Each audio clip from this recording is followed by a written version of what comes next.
Shalom, apa kabar? Pasti baik-baik saja, bukan? Di luar, sekarang sementara hujan deras, angin, badai datang dengan tiba-tiba. Orang menjadi gugup, cepat-cepat berlindung di dalam rumah. Kedatangan hujan yang deras, apalagi disertai dengan angin taufan yang kencang, sangat membuat orang terkejut dan ketakutan. Ada rasa takut, ada rasa gentar. Takut kalau rumah terbongkar, takut kalau bangunan rumah ada kerusakan, dan akibat dari badai kencang yang terlalu kencang itu membuat kita khawatir. Saudara-saudaraku yang diberkati Tuhan Yesus, begitulah kenyataan kehidupan kita sehari-hari. Sesuatu yang tiba-tiba datang, yang tidak disangka-sangka, suatu kekejutan pasti membuat orang takut luar biasa. Dan itu pun sering terjadi dalam kehidupan kita. Kita tiba-tiba menjadi takut, tiba-tiba kita berlari dan berlindung di kaki Tuhan. Mari kita dengarkan firman Tuhan di dalam Pengkhotbah pasal 9 ayat 12. Karena manusia tidak mengetahui waktunya, seperti ikan yang tertangkap dalam jala yang mencelakakan, dan seperti burung yang tertangkap dalam jerat, begitulah anak-anak manusia terjerat pada waktu yang malang, kalau hal itu menimpa mereka secara tiba-tiba. Demikian firman Tuhan. Demikian firman Tuhan. Firman Tuhan di dalam Pengkhotbah pasal 9 ayat 12 ini mengingatkan saya dan saudara-saudara bahwa dalam hidup ini nasib kita ditentukan oleh Yang Maha Kuasa. Sesuatu yang tiba-tiba, yang mengejutkan, itu bisa terjadi di mana saja. Apakah itu hal yang buruk, menakutkan luar biasa. Tetapi kalau kejutan itu hal yang baik, itu menyenangkan luar biasa. Pengkhotbah berbicara tentang nasib semua orang sama.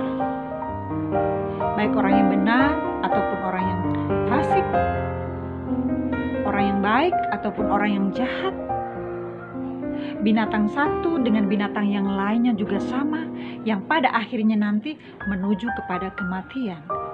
Dan kita mulai mengerti, saudara-saudaraku, mengapa Tuhan Yesus selalu mengingatkan kepada kita, manusia yang masih hidup di dunia ini, untuk selalu jangan lengah, untuk selalu berjaga dan berdoa agar supaya tidak jatuh ke dalam rupa-rupa pencobaan. Termasuk peristiwa-peristiwa yang tidak terduga, peristiwa-peristiwa yang tidak pernah terpikirkan. Firman Tuhan mengajarkan kepada saya dan saudara-saudara bahwa hidup ini ada yang mengendalikan. Hidup ini, nasib kita ada di tangan Allah yang menciptakan langit dan bumi. Kita manusia tidak mengetahui kapan waktunya. Nah, jikalau waktu itu datangnya seperti badai tadi, seperti hujan yang tiba-tiba datang dan angin yang begitu kencangnya, kita tidak siap dengan perlengkapan yang ada. Apakah itu kesiapan payung, jaket, rumah, itu sangat membuat orang ketakutan, apalagi jikalau saat seperti itu tidak ada tempat berteduh, tidak ada tempat untuk berlindung. Kecenderungan yang terjadi dalam kehidupan manusia di zaman ini, akhir-akhir ini adalah sepertinya manusia tidak siap untuk diproses oleh Tuhan, seperti keadaan dunia sekarang yang tiba-tiba jatuh sakit, tiba-tiba juga langsung meninggal. Tidak memandang dia masih muda, tidak memandang dia sudah tua. Apa artinya semuanya ini? Semuanya ini mengingatkan bahwa kita hidup di dunia ini hanyalah sementara dan fana saja. Tidak kekal. Dalam kehidupan yang tidak kekal, dalam kehidupan yang hanya sementara, dan bisa terjadi kapan saja dan di mana saja dengan jalannya yang berbeda-beda. Satu hal yang mengingatkan kepada kita dengan firman ini adalah, siapkah ketika waktunya itu tiba? Siapkah kita mempertanggungjawabkan segala sesuatunya yang manusia tidak tahu kapan waktu itu? Karena kita hidup bukan sekedar hidup begitu saja, tetapi kita hidup dengan iman. Kita hidup karena firman. Kalau hidup kita tidak sesuai dengan firman, maka kita sudah bisa bayangkan apa yang akan terjadi di akhir kehidupan itu sendiri. Orang gampang mengatakan setelah dia mati, dia sudah bebas dari penderitaan. Setelah dia mati, dia sudah ke sorga. Apakah benar setiap orang mati langsung ke sorga? Itu menjadi pertanyaan yang sangat-sangat mendalam, saudara-saudaraku yang diberkati Tuhan. Banyak sekali dalam situasi sekarang, umat mengeluhkan, terasa siksa, rasa menderita karena keadaan dunia sekarang. Lalu saya balik bertanya dengan sederhana saja, apakah di rumah masih ada bahan makanan pokok?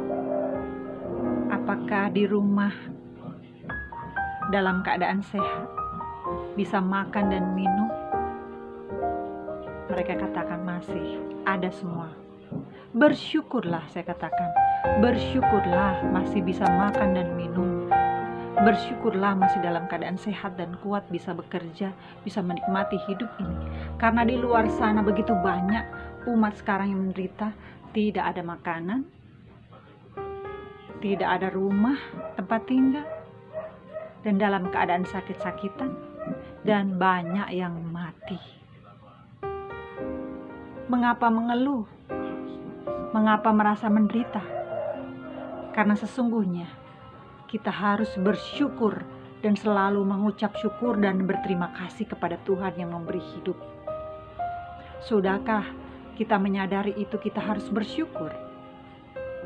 Ini yang menjadi perenungan bagi kehidupan kita, saudara-saudaraku yang diberkati Tuhan. Dalam kehidupan yang fana ini, dalam kehidupan yang sifatnya hanya sementara, yang manusia tidak tahu sampai kapan kita hidup di dunia ini, semuanya itu yang mengatur adalah Dia yang Maha Kuasa. Lalu apa yang kita akan berikan kepada Dia yang mengatur kehidupan kita adalah pujian dan hormat, adalah syukur yang selalu harus keluar dari hati kita yang paling dalam keadaan suka dan duka hidup ini di dunia yang hanya sementara saja. Yang harus kita lakukan dalam hidup yang hanya sementara ini adalah berdoa, mengucap syukur, kemudian tidak takabur, tidak menjadi lupa Tuhan dalam menjalani kehidupan ini. Sebab jikalau kita lupa Tuhan, maka semuanya akan menjadi sia-sia belaka. Jangankan sorga, menuju jalannya saja mungkin kita tidak akan pernah menginjakkan kaki di sana. Berbahagialah kamu yang sudah mengambil keputusan untuk berhenti menyakiti hati Tuhan dalam hidup yang hanya fana ini. Menyenangkan hati Tuhan itu tujuan kita. Karena dengan menyenangkan hati Tuhan di dalam dunia yang Tuhan berikan kehidupan bagi kita, itulah akan membawa kita untuk menuju kepada Bapa di sorga dengan melakukan firman-Nya dalam roh dan kebenaran. Terpujilah nama Tuhan Yesus. Amin.